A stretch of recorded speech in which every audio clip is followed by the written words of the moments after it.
Assalamualaikum and welcome to an other vlog from inside the cockpit of Airbus A320। मेरे channel पे cockpit की videos आप अक्सर देखते रहते हैं। ये भी उसी सिलसिले की ही एक कड़ी है। इस फ़्लाइट में हम आपको लेके जाएंगे स्कर्दू से इस्लामाबाद।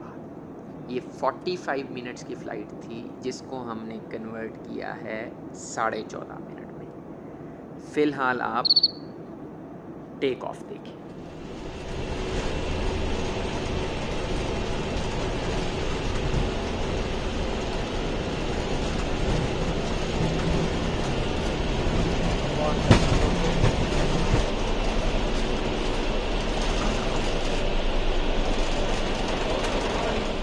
स्कर्दू एयरपोर्ट का टेक ऑफ दुनिया के खूबसूरत तरीन टेक ऑफ्स में से एक है,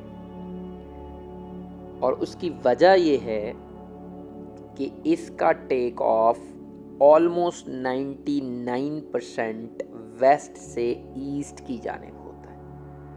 मतलब शुरू में जब आपने देखा कि जहाज़ टैक्सी होके रनवे पे गया तो जो कचूरा वाली साइड है, जो शिंग्रीला वाली साइड है, जहाज़ उधर से अपना रन अप स्टार्ट करता है और स्कर्दू सिटी की जानिब टेक ऑफ करता है। ऑलमोस्ट 99% इसी तरह के टेक ऑफ्स होते हैं। मैं जो 20-25 दफ़ा आया हूँ यहाँ पे, मुझे एक दफ़ा भी ऐसा टेक ऑफ नहीं मिला जो स्कर्दू सिटी से ऑपोजिट साइड पे हो। हमेशा हम टूवर्ड्स स्कर्दू सिटी ही टेक ऑफ करते आए।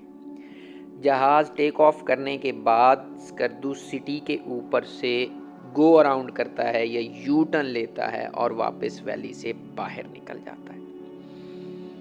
स्कर्दू सिटी का जो नज़ारा है जहाज़ की खिड़की से और जहाज़ के कॉकपिट से, वो ऑल टुगेदर डिफरेंट है। ये राइट साइड पे जो आपको बिल्डिंग नज़र आ रही है ऊपर, ये वापडा के पावर हाउस की जगह है। यहाँ पे ऊपर सदपारा लेक है जो मैं वापसी पे आपको दिखाऊंगा जब ये जहाज़ आगे से यू टर्न लेगा। वहाँ से पानी से जो बिजली बनाई जाती है उसकी ये कॉलोनी भी है और नीचे पावर हाउस भी है। टेक ऑफ के बाद जहाज़ इस राइट साइड वाली माउंटेन के बहुत करीब से होके गुजरता है और उसके बाद फिर ये नीचे की तरफ लेफ़्ट साइड पे मुड़ जाता है। जो पहली चीज़ वहाँ पे नीचे देखने को नज़र आती है और जिसकी पायलट अनाउंसमेंट भी करता है, वो हैं ये दो किडनी माउंटेन्स। इनको किडनी माउंटेन्स इसलिए कहा जाता है क्योंकि इनकी शेप किडनी से मिलती जुलती है। अब ये डॉक्टर ही कोई बता सकता है कि आया ये शेप वाकई किडनी से मिलती है या अंदाजे से जैसे लोग कुछ कह देते हैं कि पत्थर में ये लिखा हुआ है या इस तरह से बना हुआ। बहरहाल किडनी माउंटेन्स के बाद जहाज़ जब वैली से वापस यू टर्न लेके निकलता है तो वो दोबारा से जो रनवे है स्कर्दू एयरपोर्ट का उसके पैरेलल आता है। उसके पैरेलल आने के बाद अगर आप जहाज़ के बाएं जाने बैठे हुए होते हैं तो आपको वैली से वापस निकलते हुए सदपारा लेक नज़र आती है।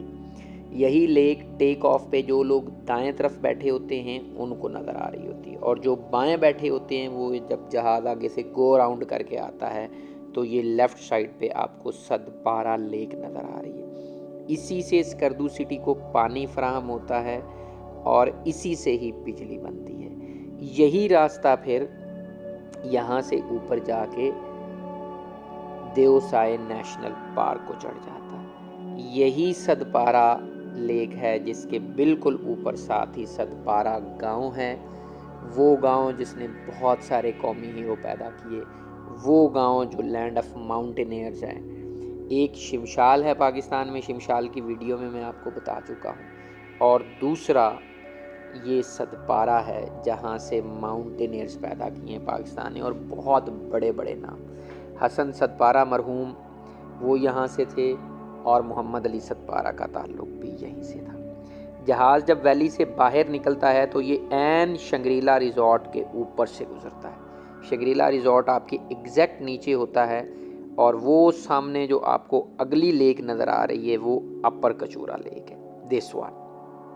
अपर कचूरा लेक से ऊपर से तकरीबन थोड़ा सा आप लेफ़्ट कह लें, मैं इस वक्त कॉकपिट में राइट साइड से जो मिरर है वहाँ से, जो ग्लास है वहाँ से वीडियो बना रहा हूँ, तो उसके थोड़ा सा लेफ़्ट से जहाज़ बाहर निकल जाता है स्कर्दू वैली से। स्कर्दू वैली से निकलने के बाद जो पहली बर्फ़ पोश चोटियाँ नज़र आती हैं वो हरामोश माउंटेन्स हैं। हरामोश का जो रास्ता है वो आप समझ लें कि आता है, सस्सी एक गांव आता है गिलगित स्कर्दू रोड के ऊपर, जगलोट स्कर्दू रोड के ऊपर, वहाँ से जाता है। जैसे जैसे जहाज़ ऊपर बुलंद होता है तो आपको अगर बादल ना हो तो देओसाई नेशनल पार्क भी क्लियर नज़र आता है। ये बादलों के नीचे किसी जगह के ऊपर ग्रीनरी जो है वो देओसाई नेशनल पार्क है। जहाज़ जगलोट के ऊपर आके वैली से बाहर निकलने के बाद जो रिवर इंडस आ रहा है उसके जगलोट के ऊपर आके फिर ये इंडस रिवर के ऊपर सीधा हो जाता है। जगलोट से अगले 2 से 3 मिनट में जहाज़ जो है वो चिल्लास पहुंच जाता है। चिल्लास में नीचे एक रनवे भी है जो यहाँ से मुझे नज़र आ रहा है, बट यहाँ से आपको जितनी हाइट है 35,000 फीट, मुश्किल से चिल्लास सिटी ही नज़र आ जाए तो बहुत बड़ी बात है। चिल्लास सिटी से 1 मिनट में जहाज़ पहुंच जाता है बाबूसर टॉप के ऊपर। बाबूसर पास जो है ये सीजनल पास है, जो लोग स्कर्दू, हुंजा, गिलगित आते जाते रहते हैं उनको पता है ये पास 6 से 7 महीने खुला होता है और बाकी 4 से 5 महीने ये पास बंद होता है। बाबूसर पास से नीचे आते हुए ये इस वक्त हम गिटी दास आपको नीचे नज़र आ रहा है, जो 2 माउंटेन्स के दरमियान थोड़ी सी ब्रॉड वैली है। इसको आप कह लें कि ये गिटी दास का एरिया है। गिटी दास के साथ ही फिर ये दूधी पतसर नेशनल पार्क है, इसी के अंदर दूधी पत लेक है, इसी के अंदर लालूसर लेक है, जो कि क्लाउड कवर की वजह से हमें नज़र नहीं आई। आपने देखनी है तो बाकी जो मेरी वीडियोस हैं फ़्लाइट की उसके अंदर वो लेक्स भी आप देख सकते हैं। लालूसर लेक तो नज़र नहीं आई, लेकिन सैफुल मलूक लेक का नज़ारा हो गया। वो ऊपर कॉर्नर में सैफुल मलूक है और नीचे ये जो आपको आबादी नज़र आ रही है वैली के अंदर, ये नारान है। नारान से कागान का जो फ़्लाइट टाइम है वो सिर्फ़ और सिर्फ 2 मिनट है, जबकि वैसे जाना हो तो आपको लग पता जाता है कागान से नारान जाते हुए। स्कर्दू से इस्लामाबाद वापसी आते हुए आप कोशिश करें कि आप जहाज़ के लेफ़्ट पे बैठें, क्योंकि नागा पर्वत लेफ़्ट पे नज़र आता है। और नारान कागान से थोड़ा सा आगे एबटाबाद से पहले लेफ़्ट साइड पे आपको एक ब्रॉड वैली नज़र आएगी जिसके ऊपर क्लाउड कवर होगा और ऊपर चांद भी नज़र आएगा अगर मतला साफ़ है, और उसको कहते हैं श्रीनगर। इससे आगे क्रॉस करने के साथ ही पहले आपको मुजफ्फराबाद की अनाउंसमेंट मिलेगी और उसके बाद फिर एबटाबाद की। अगर आप कॉकपिट में बैठे हुए हैं तो एबटाबाद के अंदर से जो क्राक्रम हाईवे है वो बड़ी क्लियर नज़र आती है। और अगर आप थोड़ा सा भी अंदाज़ा रखते हैं एबटाबाद का तो कॉकपिट से आपको अयूब मेडिकल कॉलेज और पाकिस्तान मिलिट्री एकेडमी बड़ी वाज़े नज़र आती है। अगर आप कॉकपिट में नहीं भी हैं तो वापसी आते हुए एबटाबाद का शहर जो है वो राइट साइड से आपको विंडो से कम नज़र आएगा, लेफ़्ट से ज़्यादा नज़र आएगा, क्योंकि वो सारे का सारा शहर जहाज़ की जो फ्यूज़ल आर्च है उसके नीचे होता है। इस वक्त हम हवेलियाँ क्रॉस कर रहे हैं। वीडियो को शॉर्ट किया यहाँ पे। हवेलियाँ से आगे ये जो सीधी एक लेन नज़र आ रही है ये बेसिकली इस्लामाबाद एक्सप्रेसवे है। इस्लामाबाद एक्सप्रेसवे के राइट साइड पे कुछ सेक्टर्स आपको नज़र आ रहे हैं और लेफ़्ट साइड पे जो ग्रीनरी है वो बेसिकली शक्करपड़ियाँ हैं। शक्करपड़ियाँ से पीछे फिर वो सारा जो एक एरिया आपको नज़र आ रहा है ये उसी का एरिया है, और इसके ऊपर से बाहर से फिर एक रोड जाती है जो फैज़ाबाद को होके जाती है। तो इस वक्त हम इस्लामाबाद के ऊपर फ्लाई कर रहे हैं और यहाँ से आगे जो लैंडिंग है वो तकरीबन आप समझ लें सिर्फ़ और सिर्फ 5 से 6 मिनट की रह गई है। अगले 5 से 6 या मैक्सिमम 7 मिनट में हम लैंड करने वाले हैं। इस्लामाबाद एक्सप्रेसवे के बाद हमने पिंडी के ऊपर से मूव बनाई और पिंडी के ऊपर से मूव बनाते हुए नीचे पिंडी का पुराना एयरपोर्ट, जब इस्लामाबाद का ये रीसेंट एयरपोर्ट जिस पे हमने लैंडिंग करनी है वो नहीं बना हुआ था, तो इस एयरपोर्ट के ऊपर लैंडिंग और टेक ऑफ होती थी। इस्लामाबाद और पिंडी का यही एयरपोर्ट होता था। अब इसका नाम, पुराना भी इसका नाम यही था, इसको नूर खान एयरबेस कहते हैं। नूर खान एयरबेस से ऊपर से आके फिर पायलट जो है वो एयर ट्रैफिक कंट्रोल से अपनी डायरेक्शन लेता है और डायरेक्शन लेने के बाद जहाज़ यहाँ से राइट लेता है और राइट लेने के बाद फिर अपने आप को इस्टेब्लिश करता है एट द रनवे। ये आपको थोड़ा सा नज़र आ रहा होगा कि जहाज़ जो है यहाँ से वो राइट टर्न ले रहा है और राइट टर्न लेने के बाद हमें आगे से यहाँ से रनवे नज़र आना शुरू हो जाता है। जैसे ही हमने रनवे के ऊपर राइट इस्टेब्लिश हुए तो ये नीचे जो कर्व आपको नज़र आ रहा है ये रिवर है जो मींडर कर रहा है, बेसिकली ये स्वान रिवर है। यहाँ पे अब मुझे एग्जैक्ट एंगल तो याद नहीं है, बट जितना टेक ऑफ के बाद जहाज़ कर्व होता है उतना ही यहाँ पे बैंड हो रहा है और नीचे खूबसूरत नज़ारा है स्वान रिवर का जो कि पिंडी के अंदर से गुजरता है। ये DHA के सेक्टर्स हैं। जो DHA में लोग रहते हैं उनको पता होगा कि फ़ेज़ 5 कौन सा है, फ़ेज़ 6 कौन सा है, फ़ेज़ 9 कौन सा है, फ़ेज़ 11 कौन सा है। मुझे तो ऑनेस्टली ऊपर से समझ नहीं आई।